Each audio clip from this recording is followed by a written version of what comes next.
On the last day of April, 30 April 2014, Boston Red here.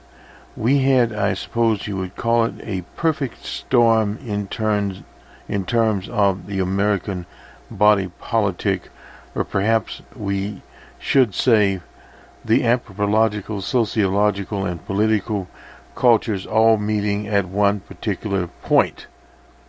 We had the infamous owner of the LA Clippers barred from the NBA for life and fined. We'll have more of that later. And out in the state of North Dakota, the white supremacist Craig Cobb was given a get-out-of-jail-free card by the racist authorities there. He is now a free man, basically. He's trying to go home to mommy in Missouri. And no doubt he will get there. It was probably prearranged there. He will be on 4 years of probation. But it appears from the way that things are, that probation is pretty much pro forma. He will be monitored, especially as long as he's in North Dakota. When he's in Missouri with the rest of them there, if you recall, that is where the infamous Glenn Cross came from. So you will have the seeds of that behavior in Missouri. It does not come out of a vacuum. And out of the very red state of Oklahoma, there was supposed to be a double execution of 2 African Americans there. The governor there with her tongue dripping with nullification, and imposition, as Dr. King would say, has now ordered an investigation of a very feudal system in that state. Evidently the chemicals used, and we will get into those, did not work properly, and one of the individuals literally died on the table, not from the chemicals, but from a massive heart attack. We'll also get to that particular issue, and the reason we have titled this episode Barbarity, or Barbarism, in Oklahoma. It was going to be bestiality, but barbarism is better, because also there is a letter from the parents of a young woman killed, where they say that quote-unquote justice has been done. Now, she was at some Bible-type place. It just addresses the type of morality. I did not use the word morality. They would. That they are using. The eye for an eye, the tooth for a tooth. But the problem there is not what the parents of the murder victim were using, or the man that was killed by the state of Oklahoma, literally murdered. The idea is that the governor there, Mary Phelan, can use that as a political issue. A barbarous thing, the death penalty. And this was the first time in many, many years that they were supposed to have a double execution. And that had been on the question. These inmates had asked that the ingredients be put forth. And evidently, as things operate, this particular ingredients, they talk about what's happening in Crimea and in the nation of Ukraine. This is against international law.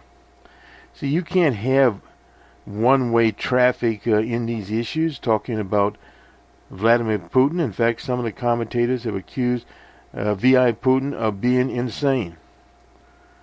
Well, we have not examined V.I. Putin, nor are we, as one would say, trained in the science of psychology and making those determinations. But perhaps Mary Phelan should be examined there to get what the bases are. But the very important situation there is, and this is where it's very, very unfortunate, that type of thing is not just there. It operates in Louisiana and various other states that have the death penalty. Governors execute people or sign writs of execution for political hate. Bill Clinton did it in Arkansas. But when you have that type of environment and that kind of culture, you come upon the Glenn type, cross type operators, Miller, whatever he calls himself now, and you also come upon the other fellow from Missouri there, Cobb, who harassed people, intimidated them, threatened them for 2 months. And yet the authorities in the state of North Dakota did virtually nothing about it. He was basically in jail in a custodial manner, waiting for adjudication of his case.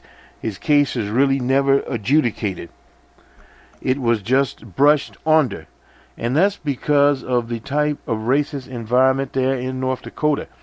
And now the people of North Dakota have the audacity to want to attract knowledge workers. They will have a very hard time attracting the best workers to a state that literally, like Oklahoma, is engaged in that kind of barbarity. That kind of situation will attract a certain type of worker, but many workers it will not. It's very distasteful because their culture is complete lunam. Let's hear something from, I believe, this is Channel 2 out of Tulsa there. We had earlier a different situation, but we'll go ahead to Channel 2. I assume this is an update. It was 2 hours ago, and we'll go to it right now. The dozen reporters who witnessed the execution of Clayton Lockett returned to the media center more than 1 hour after the process began. They explained to those who did not witness the execution what just occurred. At 6:30, Lockett received his first check of consciousness. Media witnesses say he was still conscious. Robert Patton, director of the Department of Corrections, told reporters he was sedated. At 6:33, media witnesses say prison officials determined Lockett was unconscious. At that time, we began pushing the second and third drugs in the protocol.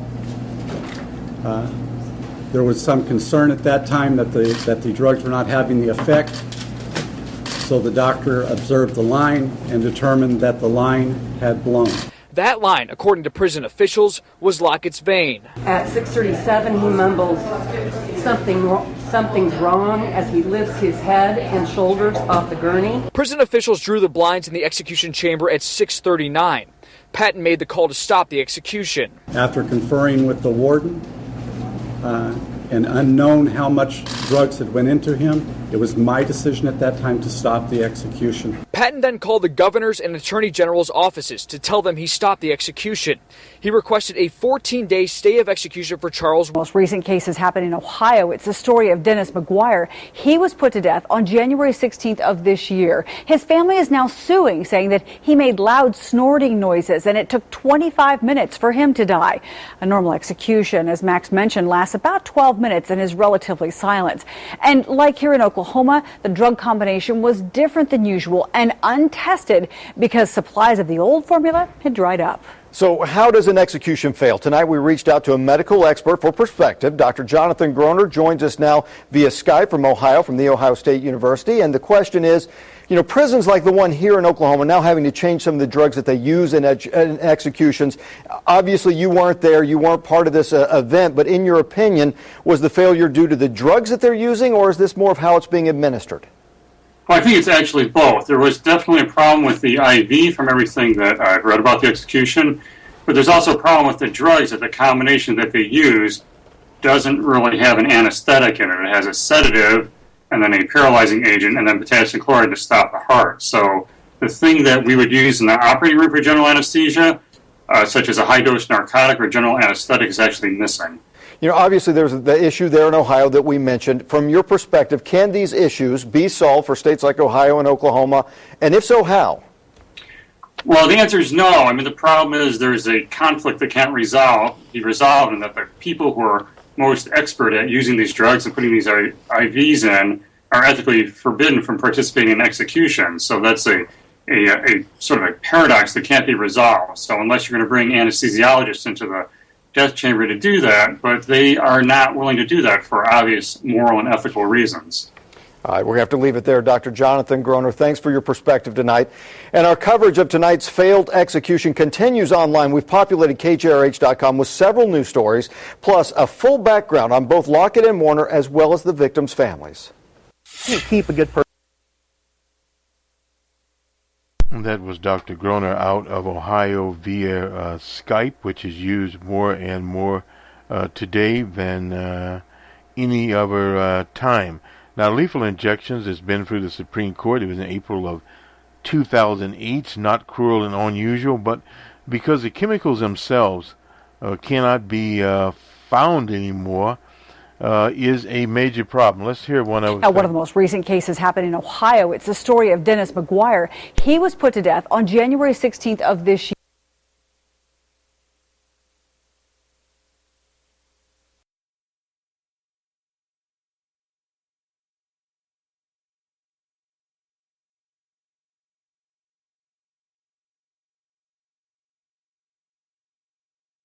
This, what follows, is a study written as an op-ed in the Boston Globe, and we were working on this earlier, so we'll continue with it now. What it is a history of botched executions in the U.S.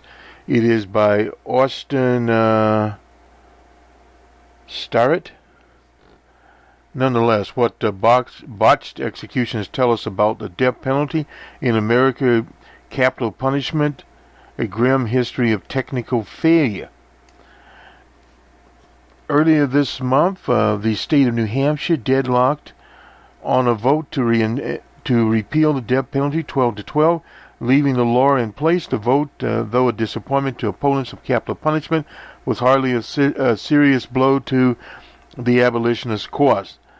There is just one person on death penalty row in New Hampshire. It has no execution chamber. No one has been executed there since Howard Long was hung in 1938. But keeping its death penalty, New Hampshire did preserve a strange distinction. It is one of 3 states where hanging still is a legal method of execution. If it seems surprising, even brutal, that hanging still would be technically legal in 2014, that's because the evolution of the death penalty in America has been so closely entwined with our belief in technological progress, as executions have evolved from one method to the next, from hanging to electrocution, from electrocution to lethal gas, from electrocution to lethal injection. Supporters have proclaimed the dawning of a new era of more humane executions, while pronouncing previous methods as barbaric and unreliable. The story of executions in the United States is partially a story of technology making a final punishment less painful and less clear. Now, this is back to the whole American concept. We talked about it before here, of telling someone an assertion and putting that assertion, or passing it off, we'll fall back on Professor Monahan here, as a fact. In other words, if you tell someone something, they will believe it.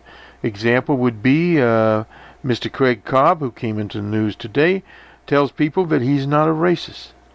And some of his Confederates that represent themselves and what have you call themselves civil rights lawyers or civil rights advocates.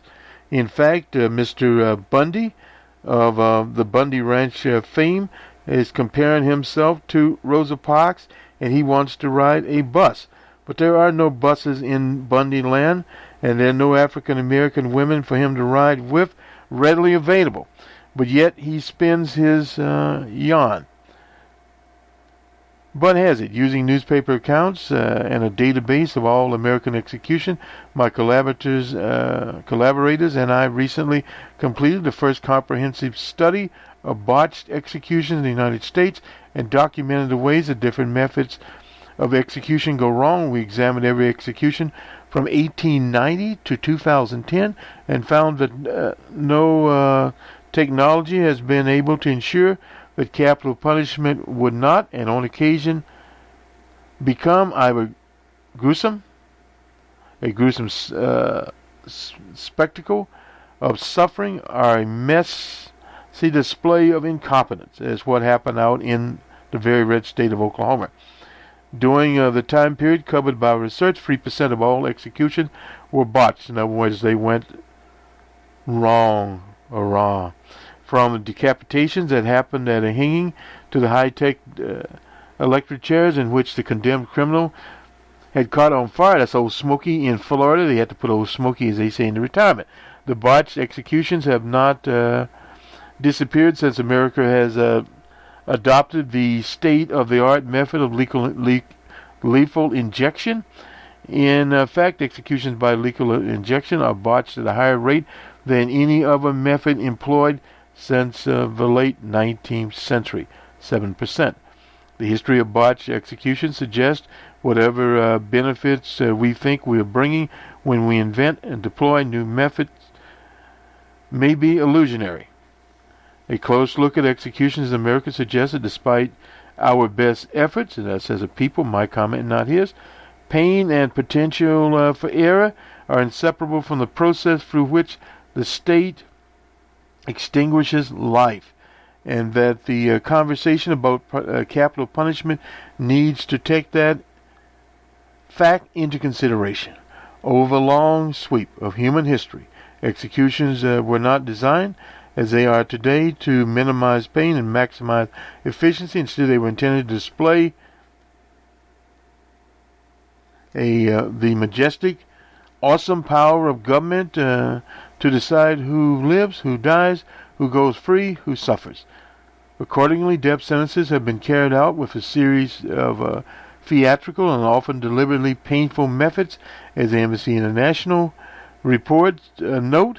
Executions have sawed people in half, beheaded people, burned them, as happened in Florida, drowned them, crushed them with rocks, tied them to anthills, burned them alive, and executed them in almost every other way except to boil them in oil. That's probably what the state of Oklahoma will do next. They'll just boil somebody in oil. Probably not peanut oil. It'll be probably corn oil. Who knows what they do.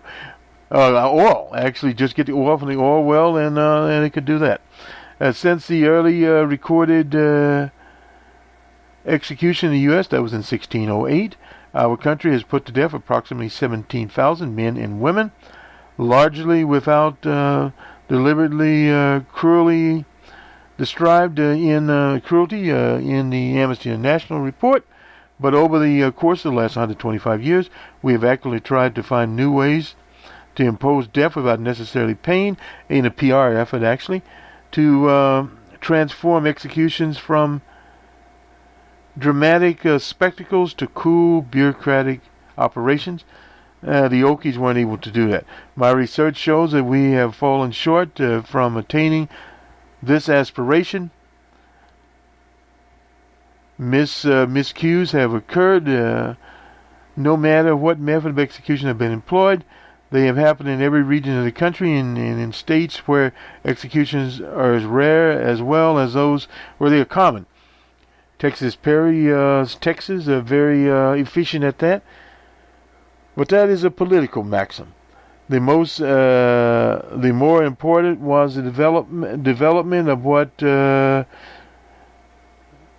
evidently came to be known as a long drop. That's a hanging racket right there, which was hoped would allow the condemned to fall at enough velocity to reliably dislocate the upper clavicle vertebrae and separating the spinal cord from the brain stem, which ensured a quick death.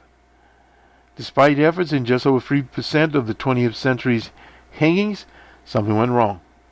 Problems like those propelled the search for what one reformer called a clean, clinical, undisturbing method of execution.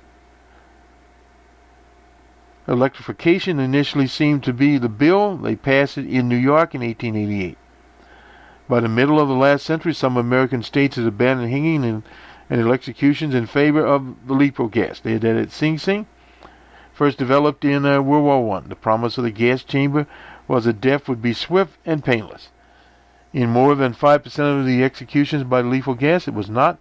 Finding the right temperature and conditions in which to mix the cyanide gas and sulfuric acid was not easy, and as a result, but it didn't require medical personnel. Very important point. People being gassed often strangled, convulsed, gasped for breath, and were actually asphyxiated from extended periods of time before they succumbed. But they did, in fact, succumb. Such spectacles of suffering made California's gas chamber infamous worldwide, known as the Golden State Cooker. Until recently, the latest wave of innovation in the technology of taking life, the lethal injection. Following a free drug protocol, we talked about that kills the condemned in states. However, several botched executions and resulting legal challenges discredited that protocol. In addition, the unwillingness, now this is very important here, of the European drug manufacturers to supply drugs used in the free-prong protocol. That's why the Okies were forced to use whatever, and the condemned sued. They still haven't told them what they used. Who knows? Probably something they got from the CIA. And let's see. Efforts to insert intravenous lines have layers of skin scraped off in order to locate a suitable vein. That's what happened today. The vein collapsed, while drugs leaked into some of the soft tissue. In still other cases, the condemned suffered a painful reaction to lethal drugs, as they do all the time around. With no new technology for taking life in states like Missouri and Virginia are considering bringing back the older and seemingly discredited method as electrocution. Of course, getting a gas chamber together. They got to still kill people. There's no doubt about that. And they give examples here of Long, that was 1939 in New Hampshire. Even molester and murder of kids. The current resident on the Boston Marathon case.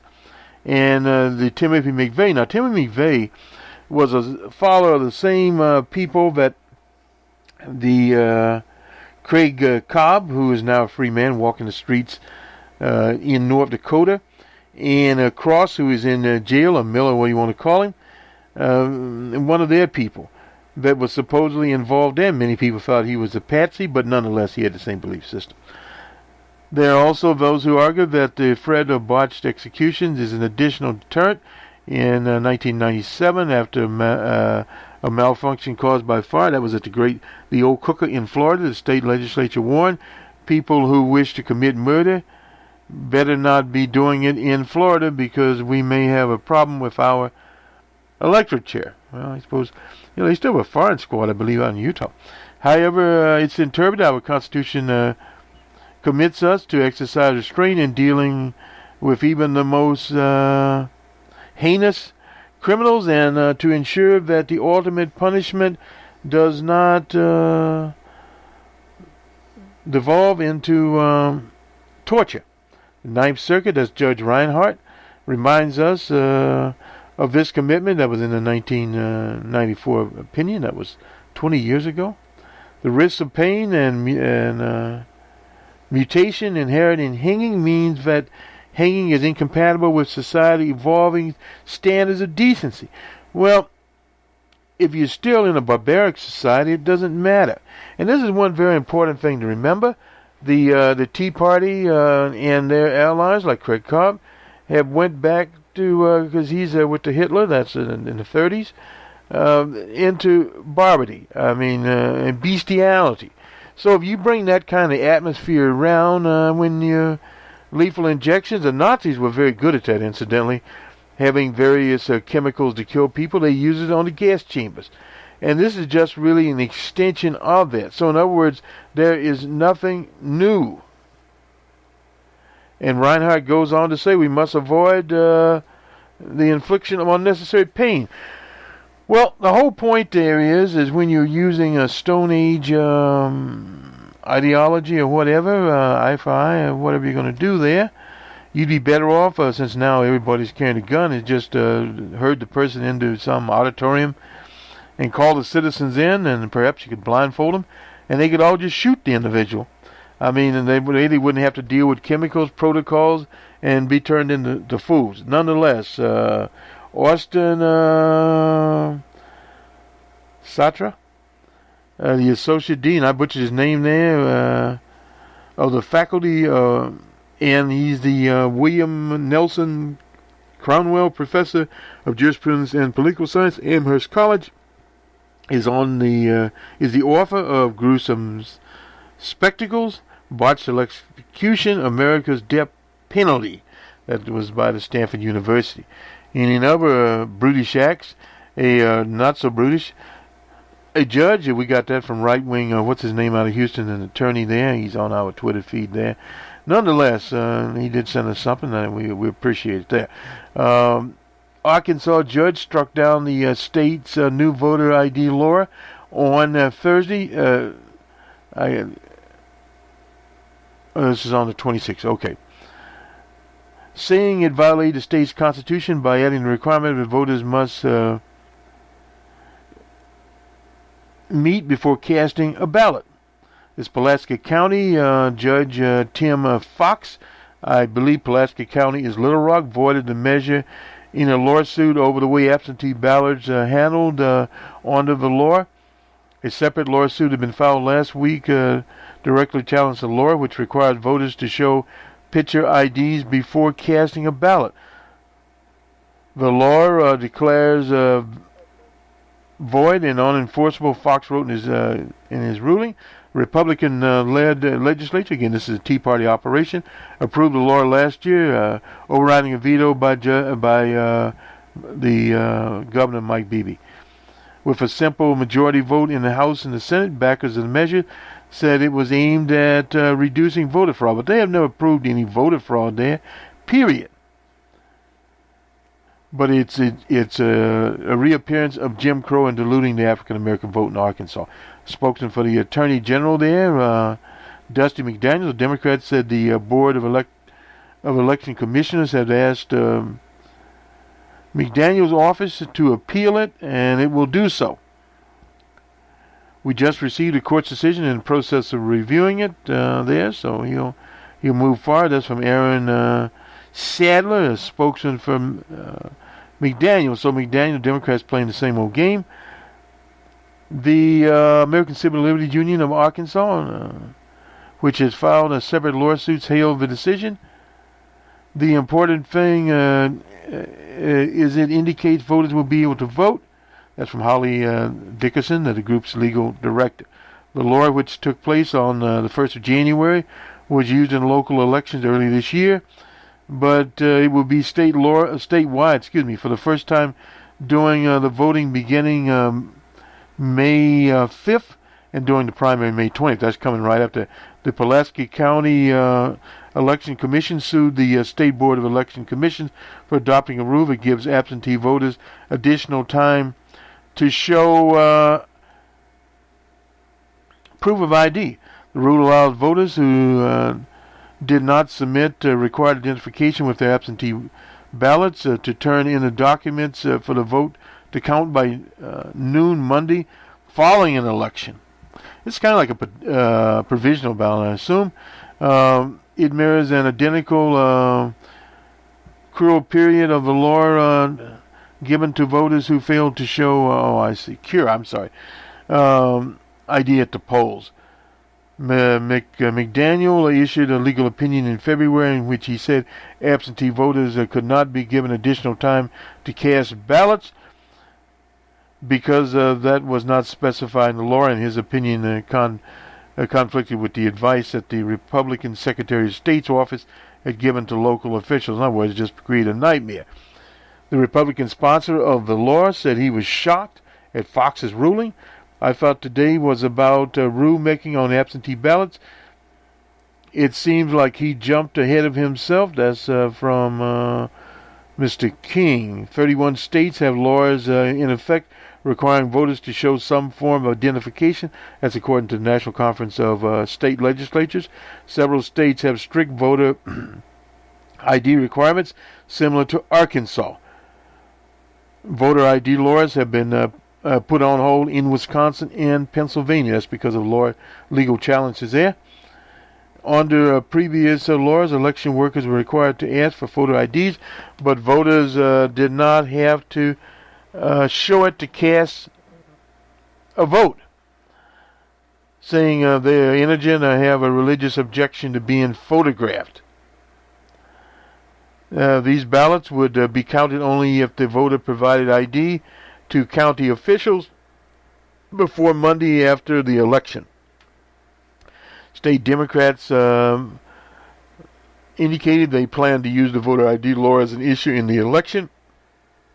Again, this is an atmosphere like in the death penalty that they convinced the good people of Arkansas that these criminals, Willie Horton, African Americans, are out to subvert the vote there and the course of democracy in the state of Arkansas, which is silly. But these things stay around because you can create that sort of situation, particularly if you have a bunch of Neanderthals running the program. That's the same thing that happened with the Affordable Care Act. They are trying to convince people that it is bad for them when in fact it's in their best interest. Thousands of people are paying less for coverage now than before. Young people, 26, if their parents are fortunate enough to have insurance, are on their parents' plans. People with pre-existing conditions can do it. And also, if you move to a different state, say if you move from Boston to California, you can take your insurance with you. And many other things in their physical examinations, various other things. In other words, the quality of health care has been expanded. But yet you have these backward elements that have literally made an issue. This would be the only country in the Western world that an issue of better health care is a political situation. But people actually look at that. Now we're looking here, we'll get to Mr. Donald Sterling. We don't want to forget him. Jesse Jackson was there tonight. The national leader, Dr. Sharpton, wanted a meeting. Jesse Jackson stands center court there with J.J. Riddick, and that was at the game there. Nonetheless, old Sterling has been banned. He's been fined there. And in what happens in terms of the commissioner there, Glass, I think his name is, you have that kind of situation going on. That the owners, before the commissioner does anything, because he's hired by the owners, they have basically already agreed. So old Donald Duck is done. And this was from Politico, a decision to ban, they call it the cranky LA Clippers owner, from the game till death. Well, he's up there. And you have Hannity and these other characters in there and other defenders of Cleveland Bundy. Of course, Bundy is there. I guess Bundy and who is it? Sterling may be meeting together to hold that little conclave, and one never knows. But this is an outrage situation, period. The abolishment of affirmative action, one of the things to move forward there. And they list an exchange here between old Strom Thurmond, father of an African-American lady, and Russell Long. Mused aloud whether it was inhuman to use cattle prods on civil rights workers. Well, they no longer use the cattle things. They have the taser, which is more powerful than the cattle prod. So, nonetheless, you have all kinds of characters here, Canadian crews, that they were ignorant and offensive. But ignorance is not the issue here. You can take Craig Cobb. He's a learned man, a man of letters, so to speak, has an excellent education. He's not ignorant. He's just an idiot. And now they give a little bit of history. Many people don't remember Al Champus. He was fired in '87 for some outrageous remarks he made. He was with the Georgia organization there, and we of course had Marge Schott, an infamous Nazi that was with the Cincinnati Reds. Pete Rose, and the reason Pete Rose has his difficulties now is because he dropped the proverbial dime on Marge Schott. So those are all situations there that come about. What Chappis was saying, this is he mused like Bundy that African Americans did not have the intellectual skills basically to become baseball managers. Well, there are many of them today, and many of them have been very African Americans, that is, very successful managers along the line. So there you go.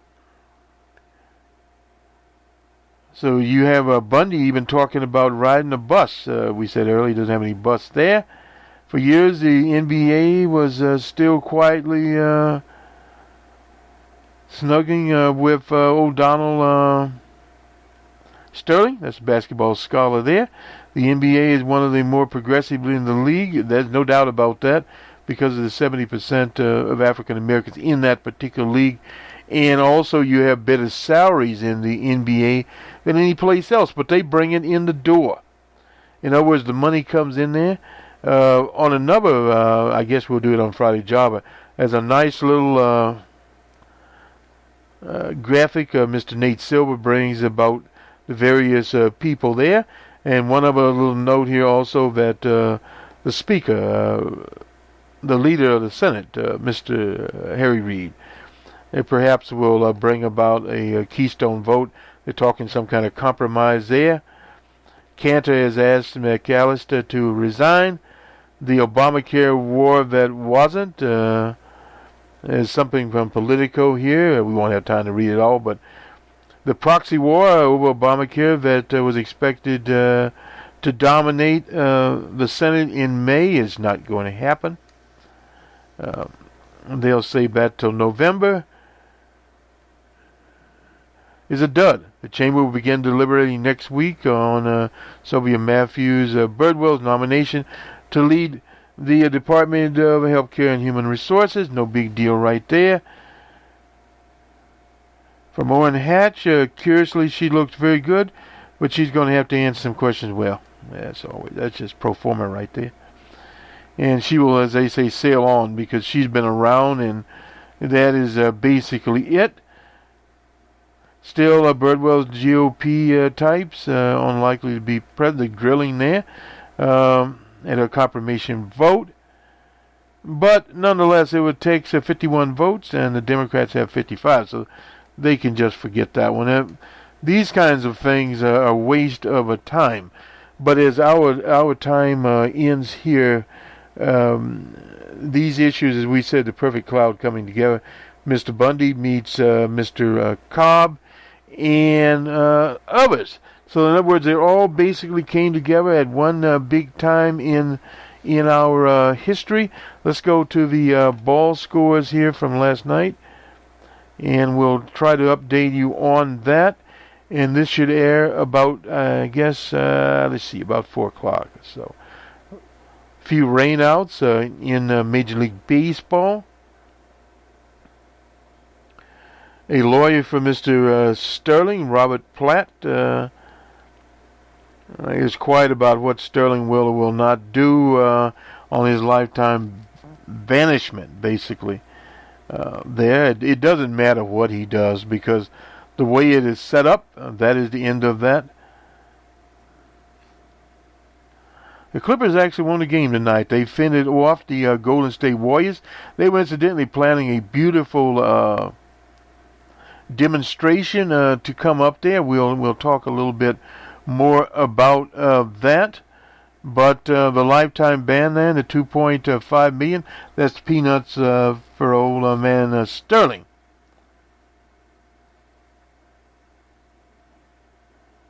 And the Wizards, they get their first series win there. And let's get these up here. There's quite a bit of action in the NBA last night.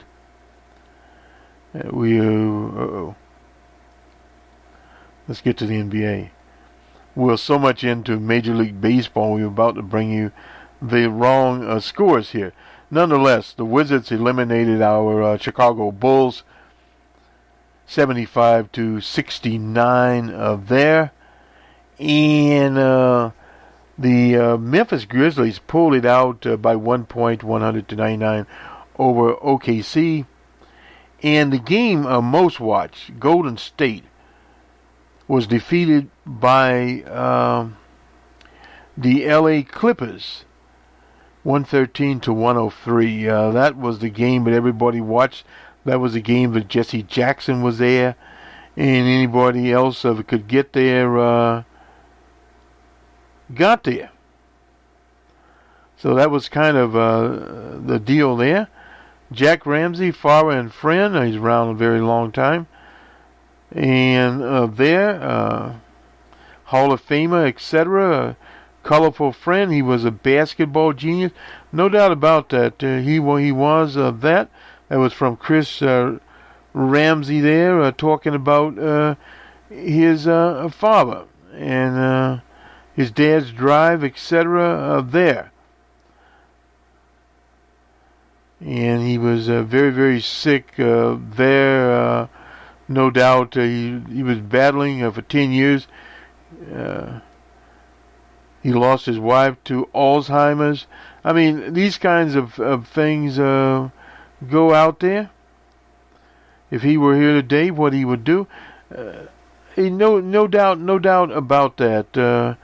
He was one of those individuals that was a very unique individual. That was Jack Ramsey. He was in the Navy. He earned his Ph.D. He coached the team in the Final Four with 5 kids under the age of 12. Rode his bike halfway across America. Taught himself how to surf. Became pretty good at it. He was a world-class triathlete at 70 years old. So in other words, he was truly a man amongst men. That is there, and his father, a brilliant thing for him. We'll go on to Major League Baseball. We got to have something productive in a day of various other buffoon running around here. Nonetheless, the Mariners were in New York and defeated the Yankees 6-3. The Mets defeated the Phillies in Philly 6-1. The Pirates were postponed. The Cubs, that was a game we followed there. A lot of rain delays in Cleveland. Nonetheless, the Reds 3, Cubs 2 there. No doubt it was a rainy night that we don't doubt. The Rays were defeated by the Red Sox in Boston 7-4. The Atlanta team was blanked by the Marlins. We always like to see Atlanta lose. 9-0. The Oakland Athletics defeated old George Bush's team in Texas, the Rangers 9-3. The Brewers defeated the Cardinals in St. Louis 5-4 in 11. The Tigers defeated the White Sox on the south side 4-3 of Chicago. The Rockies defeated the Diamondbacks in Arizona 5-4. The Rockies are moving along. Dodgers and Twins, another rain out there. Rain, snow, and everything else there in the Twin Cities. Inclement weather, there's no doubt about that. The game will be played on May Day as part of a day and night doubleheader. The Nationals defeated the Astros in Houston 4-3. The Padres were blanked by the Giants in San Francisco. The Cleveland team was defeated by the Angels in California 6-4. That does it for sports, and that will do it for us. On Thursday, tomorrow, we'll have a special May Day presentation designed for working people.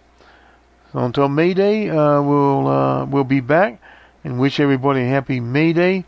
And then, of course, we'll have Friday Java and the Week Venoise. And also, we'll have Numbers Man on this weekend. I noticed the audience varies for old Numbers Man. The audience has improved here for 3 to 4 times with the Boston Red forecast. But we invite you to visit all the Boston Red family of programs, including the open source report. We'll be talking about the first truly open source laptop or notebook, or what do you want to call it. Good day.